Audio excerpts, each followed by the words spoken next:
Welcome back to the channel. We're doing a follow-up on the previous Yu-Gi-Oh discussion. I just want to say, first of all, thank you so much for the support on the channel. I've just been back, I think, barely for like 2 weeks. I took a very long hiatus. I had some technical issues, but I just want to say thank you. The support has been absolutely insane, the most the channel's ever had. So thanks for the views, the comments, the likes, all that good shit. And let's just keep going. I'm going to keep talking about different TCGs, obviously from a collecting standpoint.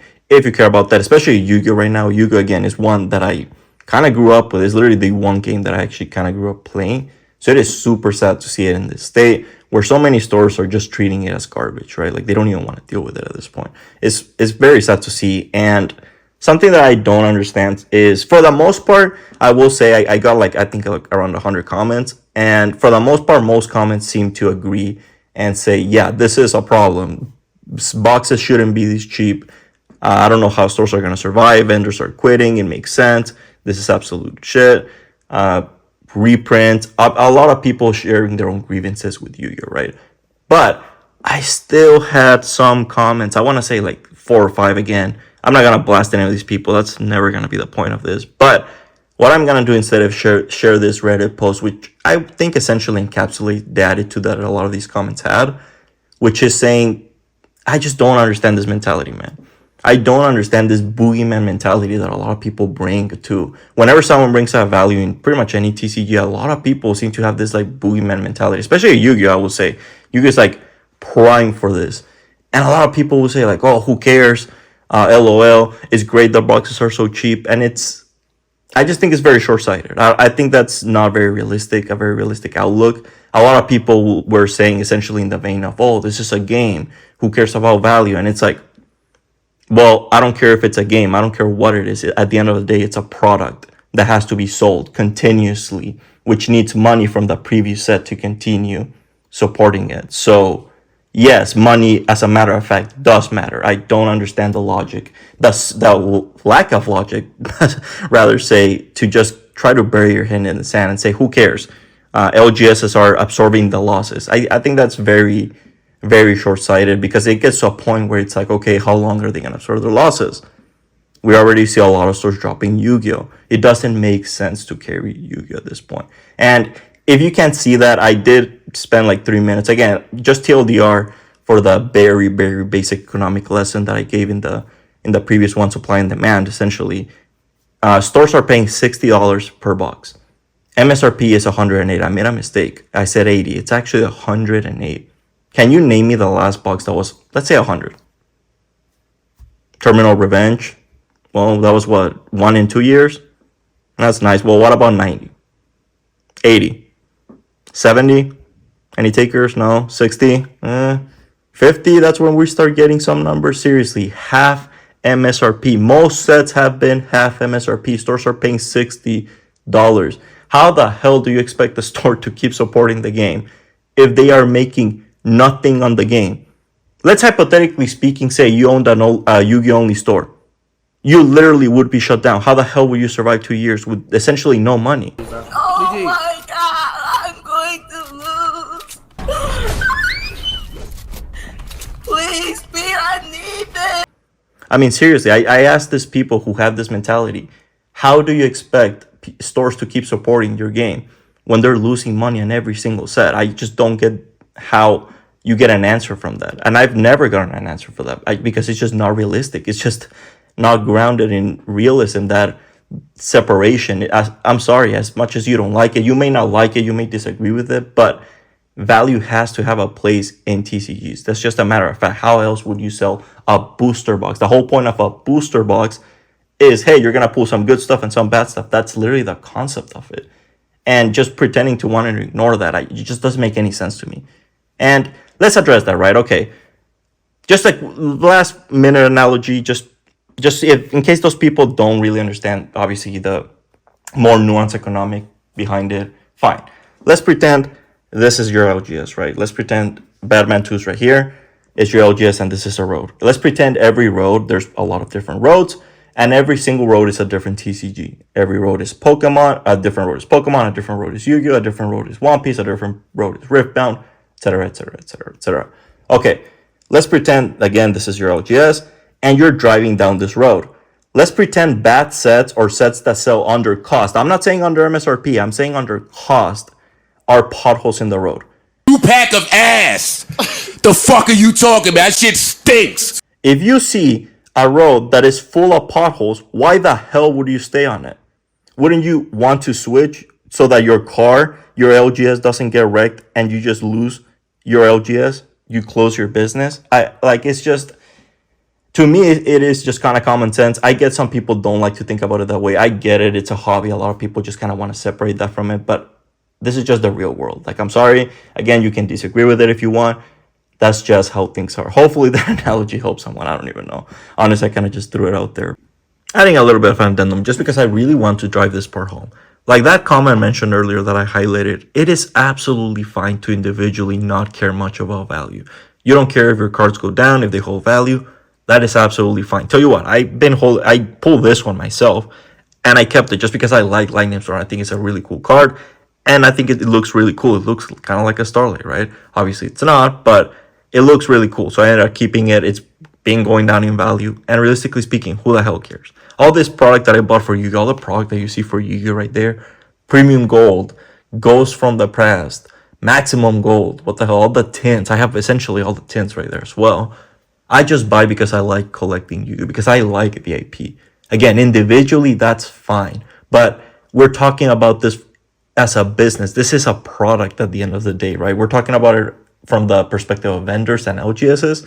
At the end of the day, this is literally how they pay their rent, their employees, themselves. This is how they sustain themselves. So to just say, oh, who cares about value in the entire context of the TCG, to me is kind of short-sighted, and it's ignoring a very important part of the conversation. LGSs. Again, these card games thrive by their LGSs. If you can't play it locally, you're not going to want to play it. That's just the truth of it, right? And I know a lot of people like to tout these, oh, YCS numbers are increasing, but you're realizing you're looking at the top echelon of players. You're literally looking at like the top 1%. Like, this is absolutely insane. We have to look at LGS as how they are doing. And a lot of them have been dropping the game. And to me, that's terrible. Again, I get individually not caring. I get not liking it. I get not wanting to talk about it. But to just say it doesn't matter, to just flat out ignore it, to me, it's very short-sighted. I don't think that's very feasible, to be honest, as a business. And again, thanks to all these complaints, Konami ended up doing changes. So even they agreed that something needed to be changed. And again, with the landscape today, with so many TCGs and so many successful TCGs nowadays, it's very hard to blame stores for not dropping Yugioh, right? When there's so many options nowadays.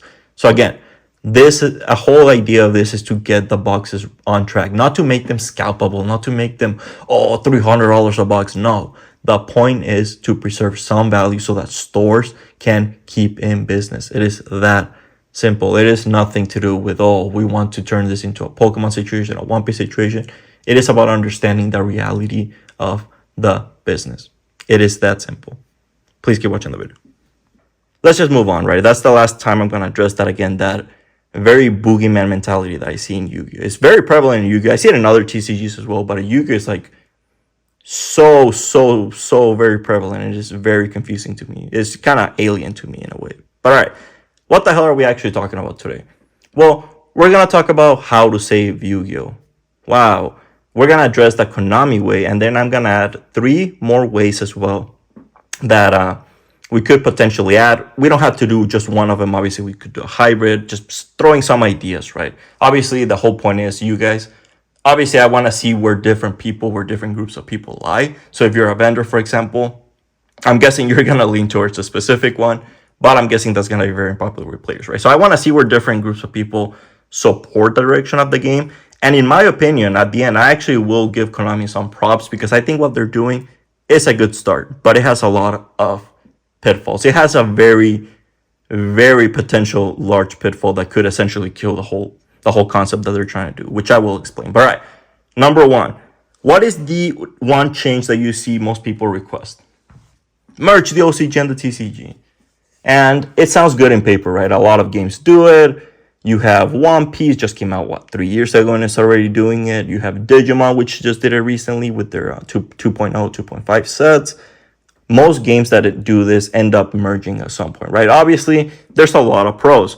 What are these pros? Well, the main difference is hype. You're gonna not know. You have that like mirror, like like crystal ball. You know ahead of time what is good, what is bad, what is meta, what to buy, and it leads to a lot of like everyone knows what they're buying essentially.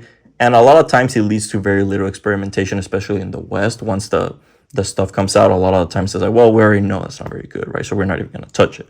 So this would add a lot of hype, a lot of those early phases, a lot of people to allow them to experiment with new decks, while not everyone already has everything figured out, right? Also, it allows hype to build per set. A lot of times in Yu-Gi-Oh, it feels like you see a new set come out in TCG and it's like, well, it's kind of shit, right? We know that this new OCG deck that's gonna come out in like 3 months is gonna absolutely crush it. So, oh, what do? Or you have an OCG deck that is like tier 0, tier 1. It's like super broken and everyone's just looking forward, waiting for that deck, right? It kills a lot of hype.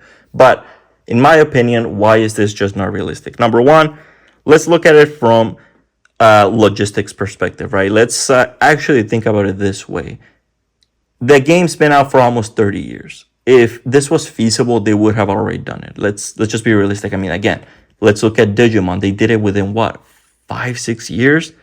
Let's look at One Piece. They did it within 3 years. It's very rare that they let it go on for too long if they don't want to do it. So why don't they want to do it? In my opinion, and this might be a spicy take, the OCG and TCG merging would lead to the death of Yu-Gi-Oh! Or a very significant decline in interest for LGSs to want to support Yu-Gi-Oh! Why is that? Well, let's look at how the OCG actually works. You get every single card in very low rarity. So for example, Mucharmy, you would get it in a somewhat low rarity, and then you would have the more expensive ones. Well, why can't we translate that? The problem is every single box, which that's not a problem, right? Every single box is negative EV. Most boxes in most TCGs are that way. But the problem is the chases don't go for a lot. Even these big chases usually don't even pay for the cost of one single box. And that's fine in the OCG where you have so many casuals and so many players actually interested in buying product and playing Yu-Gi-Oh! That they don't really care too much about that, right? They'll keep buying boxes because guess what? They want to build their decks. They want to play in their locals. They don't care. But unfortunately, Yu-Gi-Oh! Or fortunately, unfortunately, I guess depending on how you look at it, if you're from Asia or if you're from Japan, I guess you're chilling. But fortunately or unfortunately, however you're looking at it, the OCG is way more popular than the TCG. So for example, in Japan, you're going to have a lot more players. So that makes it feasible to actually buy these boxes in bulk. Again, it doesn't really make sense, any financial sense, to buy an OCG box, right? It doesn't make any financial sense. But just because there are so many casuals buying them, it's able to offset that for LGSs, right? It makes sense. And there are so many casuals coming to their store. They're not really making too much money in those boxes, right? They're making money on the packs that people are buying, the money that they're spending in their store as they're playing. They want to bring in these casuals. We just don't have that massive audience in Yu-Gi-Oh! Unfortunately, in the West at least. I just don't see it. I don't really see it working out from an economics perspective. And hell, let's go even further. Do you want to play against Maxi? No, that's too bad, because guess what? Since the OCG is more popular, what do you think they're going to give more leeway to? What do you think they're going to transform into what? The TCG into the OCG or the OCG into the TCG? The TCG into the OCG, obviously, being the more successful one. You would have to deal with Maxi, and it's limited to one. So whoever draws it, you might as well just start clapping, saying congratulations, you got me, my boy. Because it's gonna lead to so many games. Oh my goodness, I can already imagine. Someone just draws that Maxi, and they're like, oh my god, I'm about to cook this guy. And they just win an entire duel just off of that. It's absolutely ridiculous. And I don't think a lot of people in the West want that. So I just don't see. I think there's so many issues. Again, if it was feasible to do it, I think Konami would have already done it. I'm just going to leave it at that. Let me know if you disagree with that. Let me know how you would implement it, right? In a way that stores could, I don't know, make at least some money. Again, I'm not asking. A lot of people maybe seem to misunderstand that, oh, this guy wants everything to be like One Piece and everything. No, trust me, I collect One Piece and Pokemon. It's absolute hell. I don't even know how I'm going to get OP14, that new One Piece box. Bro, it comes out like in 2 weeks. I'm cooked. I'm probably going to have to pay like $200. I hate that. But again, it just doesn't make sense from a realistic perspective in a Yu-Gi-Oh situation when things are so low below cost. for a store to keep supporting it. So I am kind of curious for the people who do want the OCG and TCG merger. How would you make it so boxes are feasible to sell? Right now, the only way boxes are feasible to sell, again, since we don't have a collector base, is with meta. Konami makes like 1 or 2 insane seekers that essentially players are gonna need, and vendors that are mass opening product are gonna be able to try to recoup some of that money in by overcharging the hell out of those seekers. That's how they make their money currently in the TCG. Very different model that I just don't see merging too well. So I'm kind of curious, what do you guys think about that? Let me know. And how about we go to the second way?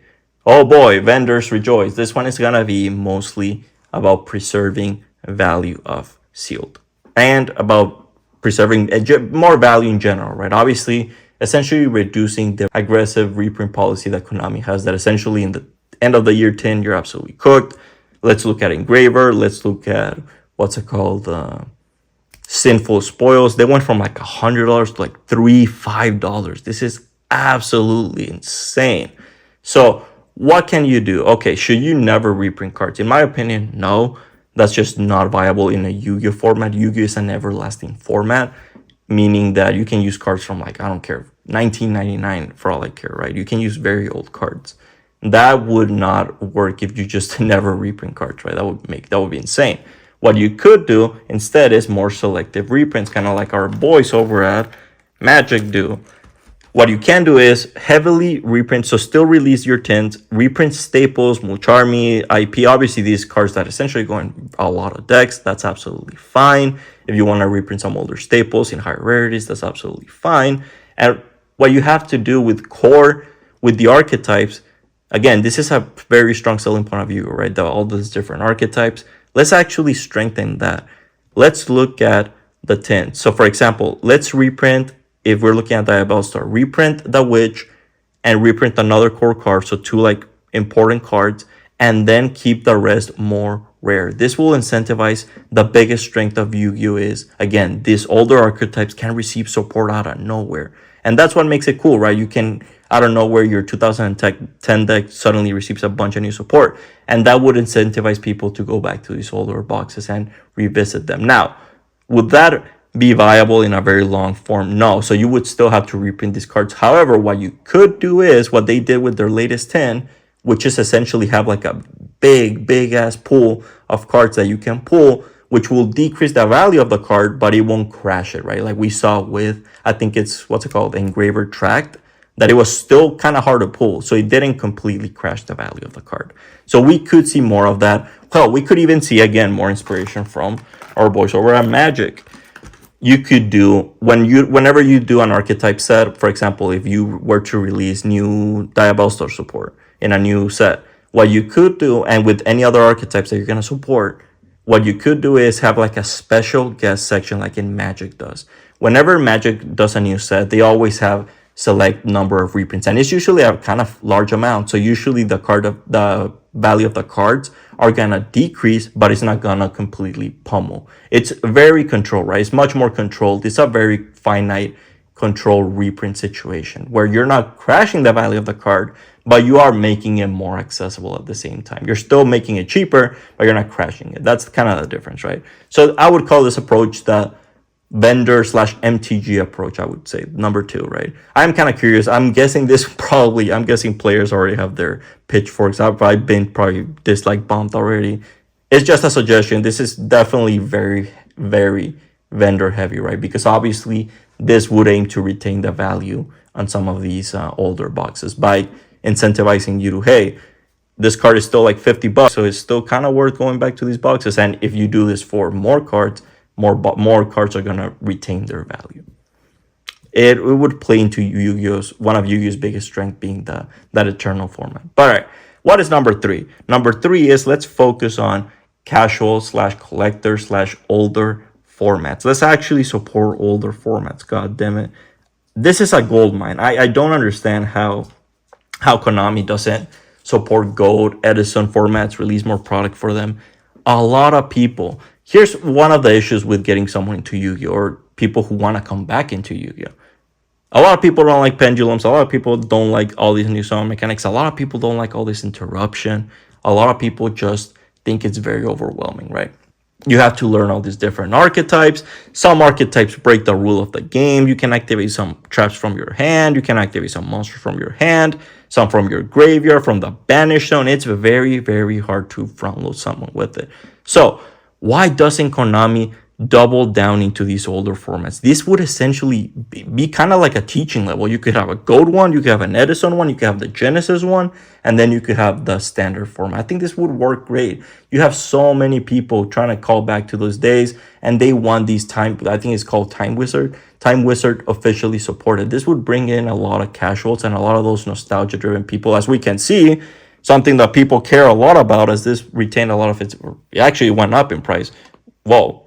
Something in Yu-Gi-Oh went up in price. Holy shit. That's something unbelievable to say. But it's something that people clearly care about, right? It's very clearly shown. A lot of these, there's all the other ones as well. Pharaoh, Invasion, Spell Ruler, and Metal. A lot of them ended up retaining a lot of their value.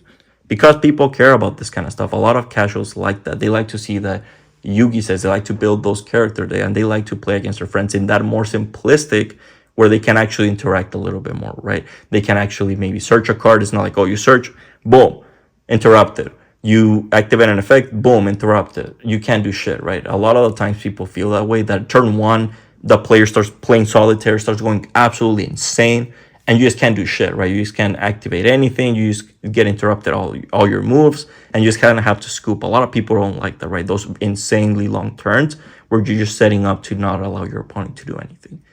This would bring that back, and this would bring a lot of people back. But what about the new people? Wouldn't this alienate the new people? Well, not really. We could manage this. A problem with Yu-Gi-Oh is garbage cards, garbage sets. Like 85% of Yu-Gi-Oh cards are absolute ass. I'm sorry, but you're never gonna see them in any deck.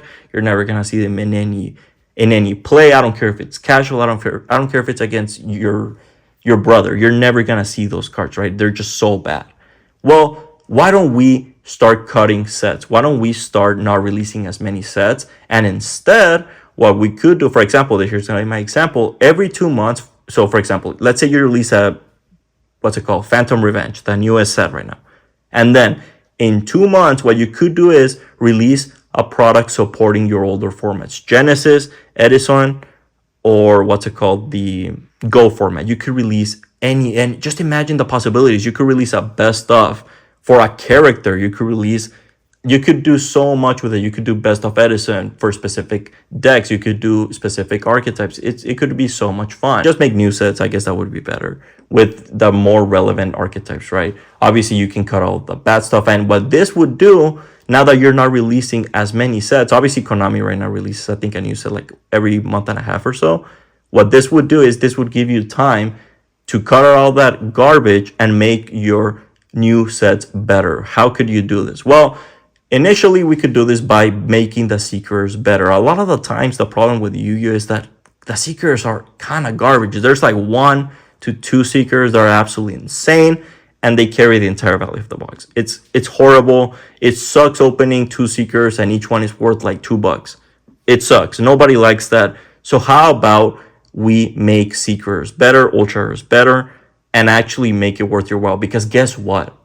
If your Seekers are better overall, it won't matter which one you hit. It will still be worth your while, and it will make people want to open more boxes. And if people open more boxes, guess what happens?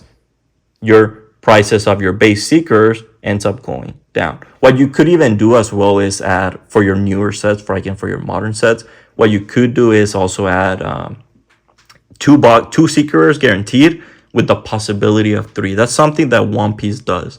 In a case, I believe 4 boxes out of the 12 are gonna have 3 hits instead of 2. So I think that's pretty cool. Obviously, it's not gonna crash the value of the Seekers since it's not very prevalent, but it gives you that little extra hope of, I'll keep going, right? Maybe I got not the 2 best Seekers, but I still have a chance at a 3rd one. I think it's kind of nice. I think it gives you that hope. I think it's a little bit something to look forward to. I don't know. Let me know what you think about it. Obviously, this would be kind of hard because you can only redo nostalgia so many times. So this would be kind of interesting to implement. But since they are just releasing that new Genesis format, I could definitely see them kind of carrying this out. Maybe they don't even have to do full sets. They could do just like tents, structure decks, things like that, right? I could definitely see that as something kind of viable. kind of interesting to see what you guys think. I think this definitely would be the more casual friendly, what casuals want the most, slash maybe even collectors, because obviously these classic sets would feature very heavily these new overframes of these classic monsters, right? So I think collectors might like that. But kind of interesting to see what you guys think. Adding a bit to this one, I did want to mention for the third point for the casual slash collector, the older format center, Edison Gold, Genesis. I do believe we could also learn from MTG, and not from this specifically. This is a set booster, and this is a draft booster. So MTG used to have these for a very long time. I think they stopped doing them barely this year or like last year. And this would essentially be more so that you could gather with your friends, open them up, and you would build the decks right out of the box, right? That's something that is not at all possible in Yu-Gi-Oh! Just because essentially how boxes are made, you have new archetypes which don't even get their full support. Usually you have a couple of the cards, and since some of them are very rare, secret rares, you're never really going to be able to build that deck, right? What you could do in these, you could create these draft sets, and instead what you could do is you could rarity bump some cards, not make them unique, but what I mean is make that a unique rarity, right? You can make them ultimate, you could make them, I don't know, choose a rarity, right? Bring back Ghost Rare for all I care. Make it unique, give you a reason to buy the box, because hey, you have a chance of pulling this insane rarity bumps, but at the same time, you can still build the deck and play with your friends. That is a very common criticism with Yu-Gi-Oh!, especially with casuals, that they just can't buy a box and build a deck, right? You have to buy a bunch of boxes, or at that point you're just buying singles, and that really hurts your product, right? So I think this would be really interesting. They could do these for each of the older formats. A gold draft format, I think that would be pretty cool. You could obviously center it around specific archetypes, specific staples, stuff like that. You could do Edison one, you could do character one. I think it's pretty interesting. I think it would be a really cool thing to do, something to try, right? Something unique, and also give sealed something worth more, a little bit of a bump, right? Hey, at least I can go with my friends and we can just gather at the OGS, at the house, whatever, and just run a round of sealed product or something. I think it's kind of cool. Let me know what you think about it, though. Let me know if you think it would work, obviously, these draft boosters, especially for these older. Obviously, I'm not saying for the newer ones. I don't really think it would work for the newer ones, just because obviously the new sets need to have that old archetype support and they need to have new archetypes. So I don't think it would work for those. But for these older formats where really you're not really printing any new cards for it, I think it could work. Let me know what you think about it and keep watching the video. And number 4, the Konami way. What Konami is actually doing. It seems that they want to lean more so in the way of Pokemon. So why is this Pokemon box so valuable? Well, I'll tell you, it's not because of the meta. It's absolutely not because of the meta. I'm pretty sure this set is rotated out at this point. You can't even use it. So why is it? Well, because collectors care about it. So what is Konami doing then? What does that have to do with anything? That is what Konami is doing. They're tapping into that collector market, and they're going to be adding overframe cards, which I did show. I will show again. They are these cards that are out of the frame. Again, here I actually have a Yu-Gi-Oh card. Perfect. So imagine this lightning storm, and this lightning right here was like sticking out. This one went like below the ground or something. You could see more effects, right? Make it stand out more, make it more unique. That's cool and all. We have to address 2 things. Number 1, why I think this is a good thing. If these take off, if collectors actually kind of give a damn about overframes, or if they're really going crazy about serialized and they're really opening these boxes, guess what? This would mean cheaper seekers for you players. This would mean that more people are opening boxes. Again, like we talked about, if more people are opening more boxes, the price of base seekers is going to keep going down, while we can focus the value on the alt arts. My problem is, how many overframes are we going to have per set? That's kind of something important, because if you're going to do classic monsters, as we saw, where they're going to release essentially all the classic monsters kind of in one go, right? Like all the ace monsters. What are you going to do? Are you going to do classic monsters every set? I don't think that's very viable long term. Are you going to do new monsters every set? I don't think a lot of people are going to care about that. So what you could do is maybe a mixture. So for example, if it's a set and it has some Blackwing support, you can maybe do some cool Blackwing cards as overframe, some classic ones, and then obviously some newer cards as well. Again, to not just dilute all the classic pool immediately, right? The idea is to make this last. So I'm kind of interested to see how many they're going to be per set, and also how often you're going to be able to pull them. Because if you can't pull them too often, let's hypothetically speaking say you get to a case, that would suck. a lot of people just wouldn't, it wouldn't make a difference in the average box experience to be able to justify wanting to open a box. So how about they make it one per box, which in my opinion would probably be the best way. If you have one per box, I think that's gonna give you a very big incentive to want to even open the box, right? Because you're gonna have a chance of pulling this insane Dark Magician, of this insane classic monster, insert whatever classic monster, this insane meta card as overframe. It's gonna add another hit instead of those just 2 Seekers. And in my opinion, what they absolutely should still do is steal that One Piece idea. They absolutely need to do the 2 Seekers guarantee with a chance of 3. I think that's really cool. Again, I just think that's a neat idea, and it doesn't really hurt the players at all, right? I definitely think this would be the most popular one. That's why I actually have to give praise to Konami, and I actually think this is the most viable way out of the 4 I described. This one and 3, I actually think the combination of these 2 would work kind of wonders. But I think that this one would be the least disruptive with players. Why? Because essentially they don't have to change their policy and reprints with this. They can reprint whatever the hell they want. However, what is the problem with that? Well, if collectors don't care, that's going to be the huge but in this one. If collectors don't care, then what? You're essentially stuck in the same spot, except with you get a nice fancy little card that no one cares about. Will that make a change? No. And then we're back at square one where everything's going to be reprinted still. And since we don't have collectors to carry the value, then boxes are still selling at under cost. So no store wants to support it. And it just keeps perpetually declining until no stores wants to keep driving on that road again. We did the road analogy, right? Why would you keep driving on that road if you see nothing but potholes ahead? You wouldn't. You would just leave the road. So I'm kind of curious what you guys think about it. A lot of collectors were saying that they weren't that interested in overframes, which is kind of what I'm kind of concerned about. That doesn't bode well. Again, serialized cards are going to be very interesting. If they start going for a bunch of money, kind of like that Luffy started going in One Piece, he started going for, I think, for like, what, 10K? And then a bunch of people started driving into One Piece, right? So again, maybe serialized cards, if they make it like 1 out of 100 and it's actually a cool one, and they don't milk the hell out of it. Don't put like 12 serialized cards in one set. In my opinion, what they should do is just 1 per set. And this is something that would keep them fresh, right? You wouldn't do like, oh, you have like 12 serialized in one set and each one has like 100. They're not going to feel that special at that point. I definitely think they have to learn how to hold back on these, because these are going to be literally the serialized cards. These are going to be the chase cards of Yu-Gi-Oh! So I definitely think they have to handle these very carefully. And in my opinion, they also should never reprint overframes. Watch them do it. I definitely see them doing it, to be honest. In the 30th anniversary, watch them reprint Starlights again. Dude, watch them reprint overframes with a 30th stamp. Oh my goodness, that would be such a Konami move. I wouldn't even be surprised if that happens. And that's why that's an issue. There is very little trust in Konami left. In my opinion, collectors are going to have a very hard time coming back. I just see it as a mission that Konami is going to have to undertake, right? I definitely see this as a struggle. I feel like the collector trust was broken to a point, again, for no reason, right? You reprinted Starlights for 0 reason. This wasn't even hurting players. Like, why do you care that this dude has 3 $500 cards? Why does it matter to you when the base one was reprinted and it's like $5?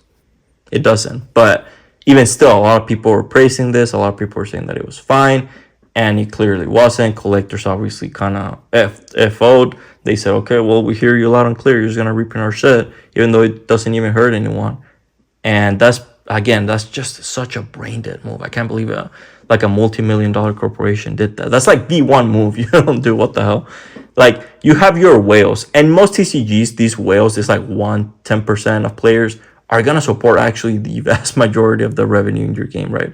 And when you piss them off, it's just so strange to me, because again, this wasn't even affecting players. Maybe obviously 10% is an exaggeration, but there definitely is a very small group of players, the ones who are buying cases, the ones who are buying a bunch of boxes, just trying to get this quarter century or Starlight rares.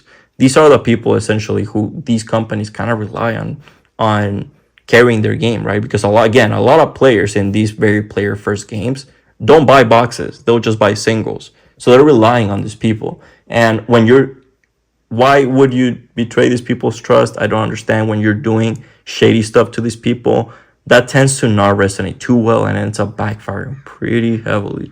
So kind of interested to see what you guys think. Sorry for the longer video. I was kind of interested on this one again. We did discuss 4 ways.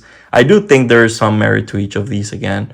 Each of these kind of plays into a strength of Yu-Gi-Oh! In my opinion. I'm kind of, well, except the OCG and TCG. Well, I guess it kind of does. But I just see that one as very unviable. I'm kind of curious, though, what you guys think. You can still say that one if you want. Just I am kind of curious, how would you make it kind of viable for OGSS if you do still think that? But let me know what you think. Let me know which way you think and which perspective you're coming from, right? So if you're coming from a player perspective, hey, I'm a player and I think that what Konami is doing is great. It could lead to a Pokemon wave. Nice. Or if you're a vendor, if you're a store owner, hey, I think that the MTG style, reprint style, more limited reprints would actually do wonders for the game, and it plays wonders to Yu-Gi-Oh's strengths. Nice. Or if you're a casual, hey, I want support for my Edison format. Hell, I feel you. I definitely feel like a lot of these could make it to the last one. They could definitely learn something from each of these. So I'm kind of curious to see what you guys think about each. And hopefully I'll see you next time.